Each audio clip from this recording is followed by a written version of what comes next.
A couple of months ago I found out about T-Gauge, and I think it's mad. I hadn't heard about T-Gauge until YouTube suggested a few T-Gauge videos to me, and I couldn't quite believe that trains this small could work. The scale is 1 to 450. The T stands for 3 because the track has a gauge of 3 millimeters. I was surprised to see that there are a few models of British trains available, one of them being an HST, so I ordered an HST train set and extra coaches. Having excitedly unpacked everything, I tentatively set about connecting the pieces of track together. The train set comes with track that's got a moulded base. I was expecting it to be really fiddly to connect, but it's not too bad considering the tiny size. The power connector was easy to slide in, though to start with I hadn't noticed which piece of track has gaps for it. It's more obvious on camera though. I didn't expect lots of detail in the rolling stock, but it definitely looks like an HST, though the slope on the nose looks steeper than it should be. The train cars are surprisingly easy to get onto the track without the supplied re-railer. All wheels on the motorised cars, which are the power cars and the buffet car, have magnetic wheels. Half of the wheels on the trailing cars are magnetised. The track and wheels also look very overscale, which I imagine is a necessary compromise at this tiny scale and helps with getting stock onto the rails. The hardest part for me was to couple everything together, though it wasn't nearly as hard as the Graham Farish Voyager I briefly had.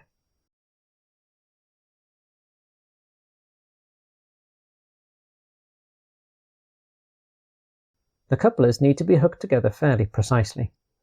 But because lots of the wheels are magnetised on this train, it's not easy to slide it along to add another coach to the end, especially once the motorised cars are in the train. It also makes the re-railer slightly pointless because you have to lift the stock up to hook the connectors together. However, once that was all sorted, I had a full-length HST running around, in a smaller area than an A3 piece of paper. Impressively, the model has directional lights, and the glazing in the trailer coaches is actually see-through. I don't fancy fitting lights in there, but no doubt someone will, or already has, had a go. The train did quite a few circuits just fine, but after moving my phone stand to a different position for a different angle I noticed, though not particularly quickly, that something wasn't right with the train formation. Silently, behind the N-Gauge power car, 2 of the T-Gauge Mark III coaches had derailed and been pushed off the track, and the front of the split train had sped around and caught the rear of the train. I've yet to be able to get the whole train to run reliably as a full rake. Sooner or later, 1 or 2 coaches get derailed. I think potentially there's something not quite right with some couplers, so I'll need to get the magnifying glass and do some detective work. With 5 coaches it seems to run okay. So, where to go from here? Overall I still prefer N-Gauge.